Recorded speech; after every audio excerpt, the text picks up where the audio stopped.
What? What? What? No! Luffy, he's changing his loader on you. Stand up, boy!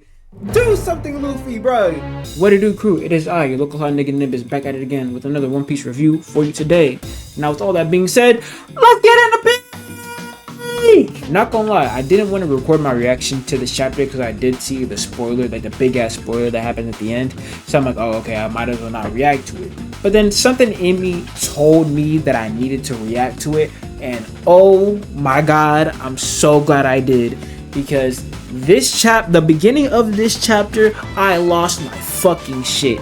Because the beginning of the chapter of One Piece, chapter 1188, titled Vohu, Imu having the smallest flashback of him remembering him and Joy Boy's first meeting. Hello? Hello? Answer me. Hello? Huh? What the? Huh? Who are you? Who is this? Oh, me? I'm Joy Boy.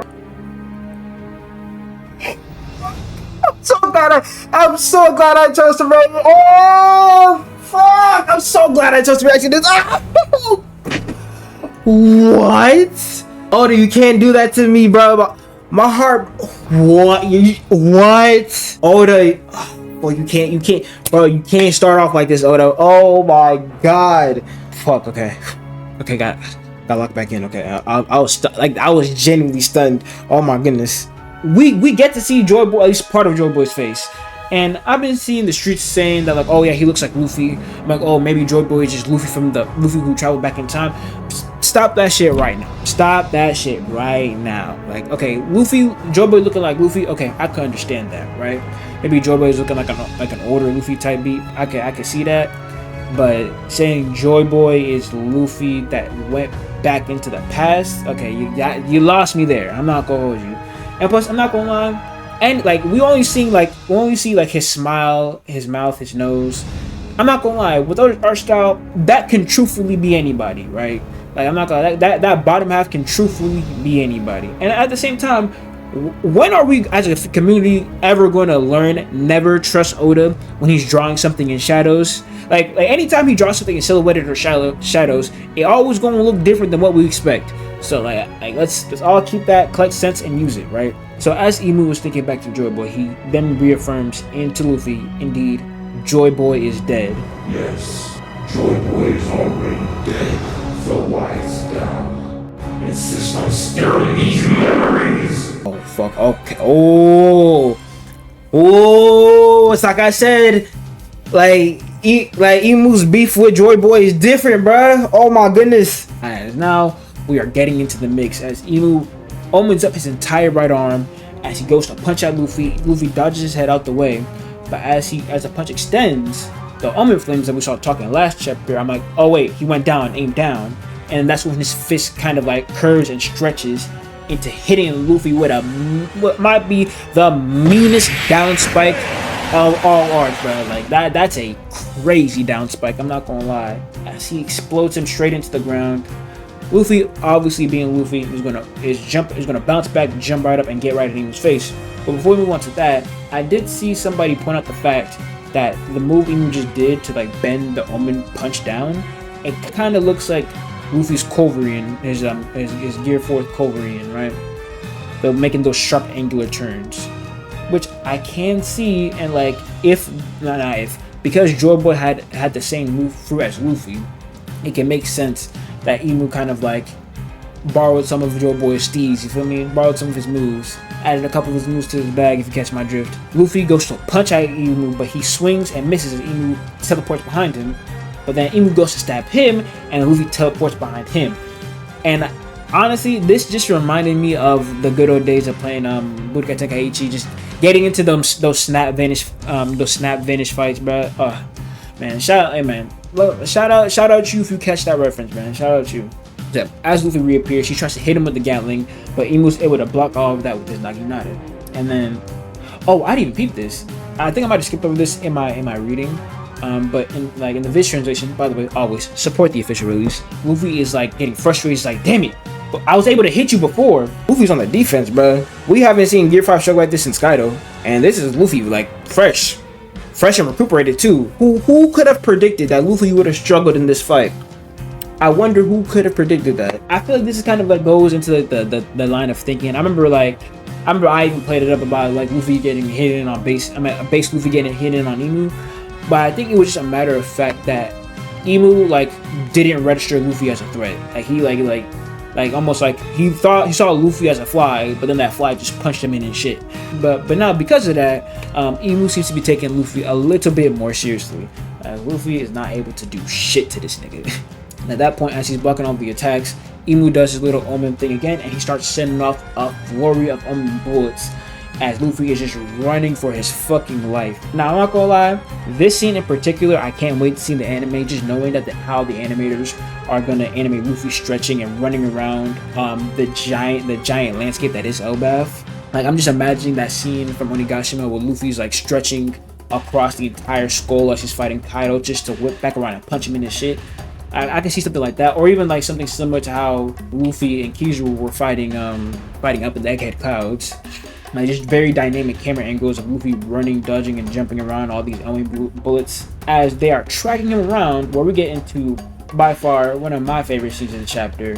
Luffy turns around, noticing that they're homing in on him, and he goes in and does a Gear 5 Jet Gatling.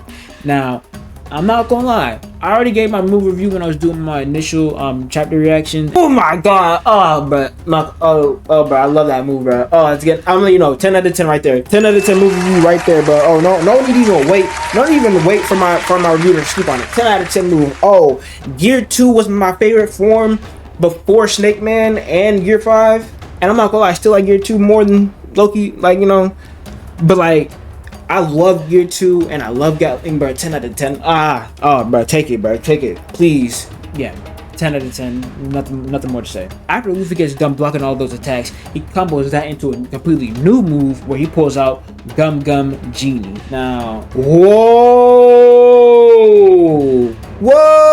what you pulling out in your bag, Luffy? Hold on. Since when you know about margins? Hold on. This, I'm not gonna. I don't know why Luffy like thought of this right now. I honestly can tell you, I was going back and forth about this with me and my friend offline. The only closest thing I can really understand as to why Luffy did this is because he must have just really liked Daifuku's fruit. I'm not gonna lie, he must have really thought like Daifuku rubbing his stomach and that genie coming out was like the coolest shit ever.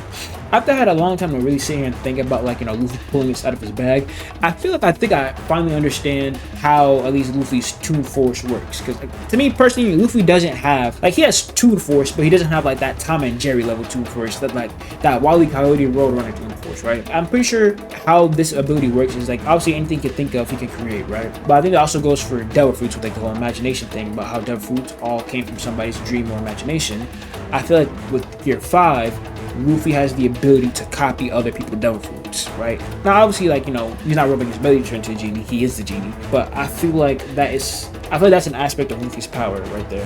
That Luffy can kind of, if he's seen the Devil Fruit or if he can imagine the Devil Fruit power, he can use it in Gear 5. Y'all let me know down in the comments below if I'm cooking with that idea or not. But as we go back to the chapter, Luffy's out here talking his hot shit to Imu, who's just like, yeah, I'm not gonna let Loki's death be in vain. And as we have this scene where Loki's just like, hey bitch, I ain't dead. Fuck my chest. But then hearing Loki pipe up, Imu once again sends more Omen blasts to Loki's way. Ragnar's trying to move in the way to block the strikes, and that's why we have Jinbei pulling out a new technique, I think, where Jinbei blocks an attack from Imu. So hey, Jinbei fans, bro, y'all eating good, y'all eating fantastic. And honestly, in this scene, I'm not gonna hold you, I forgot Ragnar was that big. Like, because anytime he was standing next to Luffy was also in his giant form. So now that I see like a regular, well, Jinbei's big as shit too, but like a regular normal-ish looking size person standing next to Sasuke, I'm like, oh yeah, that nigga's big as shit. Jinbei shouts out to Luffy, he's just like, hey, don't worry about him, I got it, I'm playing big defense around here, right? Once Jinbei said that, I'm like, yep, he's fighting Gunko. It's gonna be Jinbei versus Gunko. I feel like it's gonna be Jinbei and Loki versus Gunko, if Loki can't stand up, because obviously Loki's not dead, but like he's obviously a bit too injured to stand up. Maybe Ragnar might freeze his wound close or something like that so he can get back in the fight, but right now I think it's going to be Jinbei versus Gunko to start things off. Maybe even Jinbei and Brook versus Gunko. Or, you know, other people might jump in because of what happened later in the chapter. But we'll get to that. Jinbei gives Luffy a thumbs up, and the other crew members are just trying to figure out, yo, who the fuck is this guy, right? The other members of the crew, while Jinbei is defending Loki, is speculating like, yo, who is this guy? Who is he, right? And that's where Brook, I'm not gonna lie, this is for sure going to edit, but Brook hits one of the coolest lines in the chapter. There is no group more shrouded in mystery than the world government. Like, bruh, this bro, Oda knows how to perform miracles on the gang. He really does. And just to interrupt that ore farm moment, Frankie just shouts out like, yo, like she's almost free, she's almost there. And this scene right here, I feel like this now, obviously contender for most important scene of the chapter is going to be a very, very tight race. Obviously the first beginning scene of Imu and Joy Boy conversation is up there, but I really think this scene has potential to be the most important scene of the chapter so far, where Imu is like thinking back like, okay, Gunko couldn't break the ice, but more importantly, there's a man with an afro who's calling Gunko Princess Shuri. I think Imu might remember Brook. 2 chapters ago, I said Imu was in that room when like Shuri killed her dad. Imu knows what Brooks look like. Imu knows what human Brook looks like. I think next chapter, Imu might be pulling up on the other Straw Hats, especially after he's done dealing with, you know, the current issue in front of him. As he's sticking back to this thing, Luffy's charging up attack. He calls Gum Gum, caught you slipping bullet, and Imu blocks that shit with one hand, barely even paying this man any attention, right? And then mind you, this is Luffy, genie form, giant fist, conquer shocky pouring off this punch, and Imu just blocks it. So as Imu blocks the attack, he's then talking to Luffy. He's just like, yo, were you not paying attention earlier to what happens when niggas try to get big on Big Moo? Big Moo first of his name. Once again, those omen flames start to appear on Luffy's chest, and then that's what he gives out another stigma blade. But Luffy transforms out of his genie form and then flips away. As he continues to run, more of the omen flames begin to shoot and chase after him. And at this point, Imu lands on the ground. He's doing this on feet. Imu's doing this on all 10 toes, bruh. He spins his Naginata up in the air before turning into an omen flame, before he starts to pull out another weapon. And this is where we get the title drop of the chapter. He spins his staff. Turns it. Oh my god, oh my goodness! He's changing his loadout! No! Luffy, he's changing his loadout on you. Stand up, boy! Do something, Luffy, bro! Where he pulls out the Blade of Nothingness, Vohu. And as soon as he pulls it out, all the trees and the life around him begins to wilt. It begins to wither away. Whoa! What the fuck? Is this nigga Zeref? Is this a Zeref? Like I'm getting heavy Zeref vibes, bro. Listen, I understand it's fun to disrespect Fairy Tail, but not too much on it, bro. Not too much on Fairy Tail, bro. This is coming from a former Fairy Tail hater, bro. Not too much on Fairy Tail. I see. I like genuinely. He doesn't even like. At first, I thought this was an attack. Like he was just swinging the sword, but no. Him just having it out has completely withered the entire landscape around him right now. As he comments on the view being a lot more clear now that the trees are in the way, Imu jumps up towards Luffy, and Imu he decides to let this nigga know one more time that there are levels to this shit. And he says, "It is clear thou art not Joy Boy." What? As he goes to meet Luffy in the sky, Luffy gets caught by surprise, and that's when Luffy and Imu finishes it off by saying, "Joy Boy would never be this weak." As the final scene of the chapter is Luffy getting impaled, run straight through by Vohu. Imu's holding his body limply on his blade as he's staring directly into his soul and called him a bitch. I hate to say it, but like we called it. Like we all knew this. Like I can't even say I called it, bro. We all knew Luffy wasn't winning this fight, but we all kind of thought like, you know, the Straw Hats not like get away, but like we know would like stall Imu out enough. But no. Imu's just like, I'm not doing this with you, nigga. I thought you was like them, like I thought you niggas was moving back them like way back when, because apparently of this nigga Kaido. Oh yeah, by the way, Kaido, bruh. Oh my goodness, bruh. I don't think any of us, I don't think anyone thinks Luffy's dying here right now, right? But Luffy is gonna be out for the count for a while. Like I don't see him like doing some sort of Gear 5, 2-4 thing to like pull himself up and then close his no. He's gonna be down for a minute. Nah, I feel like he's gonna be down for a minute because I feel like the reason why Loki is still able to was still able to fight and keep going after being stabbed like that is because he's a giant. Like I don't think Luffy has eaten an attack like this and was just like ready to get up and fight. Yeah, because it's been a minute since he's been hit like the last time he was hit like this was back in Alabasta. Like let's keep that in mind.